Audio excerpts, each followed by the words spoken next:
संसारकै सबैभन्दा शक्तिशाली राष्ट्र अमेरिकाको लस एन्जलसमा अवैध अप्रवासीहरूमाथिको कारबाहीको विरोधमा भएको आन्दोलन हिंसात्मक बन्दै गएको छ।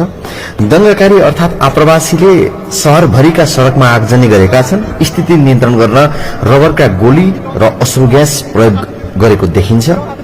राष्ट्रपति डोनाल्ड ट्रम्पले अनाधिकृत र अवैध आप्रवासीलाई देश निकाला गर्ने निर्णय गरेसँगै अहिले आन्दोलनले उग्र रूप लिएको छ।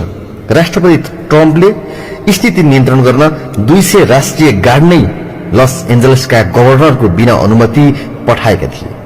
राष्ट्रपति ट्रम्पको निर्वाचन नीति आएसँगै मुख्यतः आप्रवासी समुदायले स्थानीय सड़कमा सवारी साधनमाथि तोडफोड र आगजनी, प्रहरीका सवारी साधनमाथि तोडफोड र आगजनी गरेको दृश्य देख्न सकिन्छ। ट्रम्प सरकारले हरेक दिन नक्कली कागजपत्रको प्रयोग गरी लुकीछिपी बसिरहेका 1600 भन्दा बढी अवैध आप्रवासीलाई पक्राउ गरिरहेको छ। ट्रम्प सरकारले अवैध आप्रवासीलाई देश निकाला गर्ने र अमेरिका मेक्सिको सीमा बन्द गर्ने निर्णय समेत गरेको छ।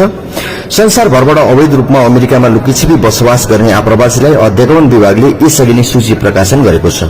14,45,549 अवैध आप्रवासीलाई तत्काल देश निकाल्ने निर्णय कार्यान्वयनमा गइसकेको छ। यो निर्णयसँगै 1365 जना नेपाली पनि अवैध घोषित भएका छन् र कतिपयलाई नेपाल फर्काइसकिएको छ।